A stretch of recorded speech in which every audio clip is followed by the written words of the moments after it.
बिस्मिल्लाहिर्रहमानिर्रहीम। अस्सलामु अलैकुम। डियर स्टूडेंट, आज हमारा चैप्टर नंबर 2 लेक्चर नंबर 1 है।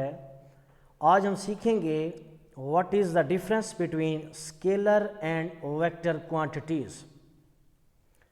टॉपिक है आज हमारा what is the difference between scalar quantities and vector quantities.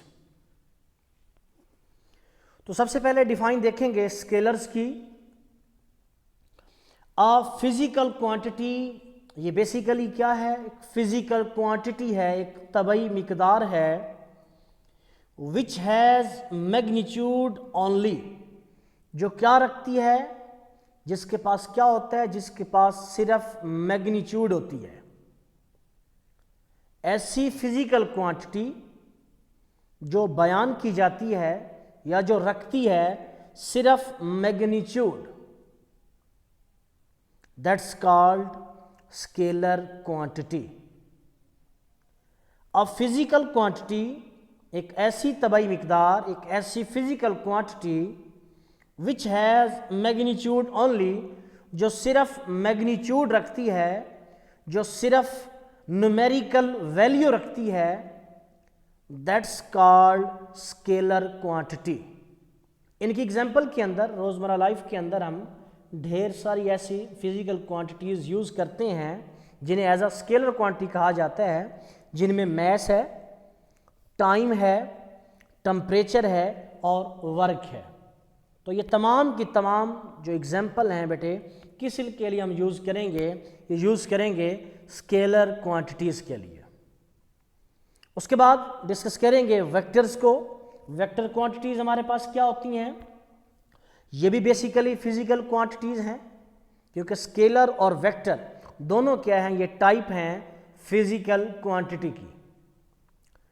तो डिफाइन है अ फिजिकल क्वांटिटी, एक तबई मिकदार, एक physical quantity which has both magnitude and direction. Scalar के अंदर हमने सीखा था स्केलर क्वांटिटीज़ जो होती हैं वो सिर्फ मैग्नीट्यूड रखती हैं, वो जस्ट न्यूमेरिकल वैल्यू रखती हैं, उनके पास सिर्फ और सिर्फ मैग्नीट्यूड होती है। लेकिन वेक्टर क्वांटिटीज़ जो होती हैं उनके पास बेटे दो चीज़ें होती हैं। सबसे पहले मैग्नीट्यूड, मीन की कोई ना कोई न्यूमेरिकल वैल्यू होगी, एंड डायरेक्शन।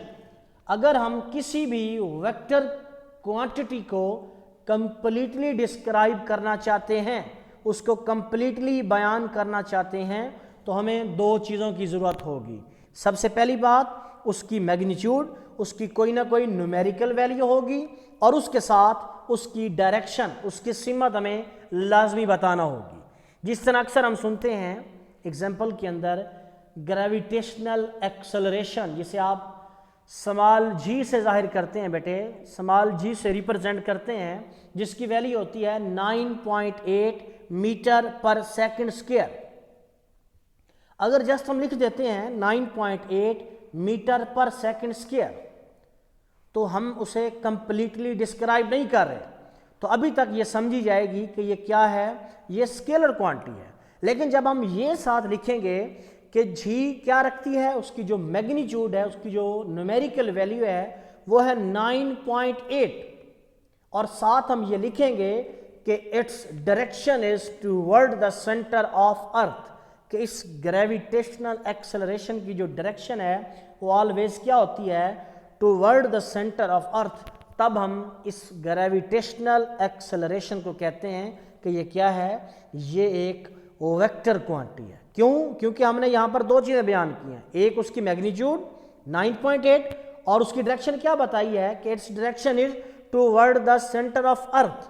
तो हमने दोनों जो कंडीशन है इसकी वो हमने मुकम्मल की, तो हमारे पास ग्रेविटेशनल एक्सेलरेशन क्या हुआ बेटे? एक वेक्टर क्वांटिटी है। उसके अलावा और भी ढेर सारी एग्जांपल हैं, तो यहाँ पे मैंने 4 आपको एग्जांपल डिनोट की हैं, यहाँ पर रिप्रेजेंट की हैं। एक फोर्स है, फोर्स भी बेसिकली वेक्टर क्वांटिटी है, वेलोसिटी भी वेक्टर क्वांटिटी है, डिस्प्लेसमेंट और टार्क, ये तमाम की तमाम क्या है बेटे? वेक्टर क्वांटिटीज हैं। और उसके बाद हम नेक्स्ट सीखेंगे वेक्टर रिप्रेजेंटेशन, कि कितने मेथड हैं किसी भी वेक्टर को रिप्रेजेंट करने के। तो प्यारे बच्चों, वेक्टर को रिप्रेजेंट करने के हमने जो तरीके सीखे थे, हमने जो मेथड सीखे थे 9th क्लास के अंदर, वो 2 थे। Vector is represented in 2 veg bye 2 method, कि हम किसी भी वेक्टर को 2 मेथड के जरिए क्या कर सकते हैं, उसको रिप्रेजेंट कर सकते हैं। सबसे पहला तरीका सिंबॉलिक रिप्रेजेंटेशन और दूसरा ग्राफिकल रिप्रेजेंटेशन। सिंबॉलिक रिप्रेजेंटेशन कि हम किसी भी वेक्टर को क्या सिंबल देते हैं, कौन सा उसको अल्फाबेट असाइन करते हैं, और उसके बाद ग्राफिकल रिप्रेजेंटेशन के एक वेक्टर को ग्राफ के जरिए किस तरह डिनोट किया जाता है। तो ये इंशाल्लाह हम नेक्स्ट लेक्चर के अंदर सीखेंगे और पढ़ेंगे हम इंशाल्लाह सिंबॉलिक रिप्रेजेंटेशन और ग्राफिकल रिप्रेजेंटेशन। तो ये था आज हमारा चैप्टर नंबर 2 का लेक्चर नंबर 1, जिसके अंदर हमने बेसिक इंफॉर्मेशन सीखी कि स्केलर और वेक्टर क्वांटिटीज़ क्या होती हैं। और क्योंकि हमारा चैप्टर जो है वो वेक्टर से रिलेटेड है, तो इसलिए हमने सीखा कि वेक्टर को किस तरह रिप्रेजेंट किया जाता है। 2 मेथड होते हैं। सबसे पहला मेथड जो है वो है सिंबॉलिक रिप्रेजेंटेशन और दूसरा है ग्राफिकल रिप्रेजेंटेशन। तो जैसे ही हमारा ये टॉपिक इंशाल्लाह कंप्लीट होगा, तो हम उसके बाद मेन जो डिफरेंस होते हैं स्केलर्स और वेक्टर के दरमियान, वो इंशाल्लाह हम एंड में सीखेंगे। तो मिलते हैं इंशाल्लाह नेक्स्ट लेक्चर के अंदर। अल्लाह हाफिज़।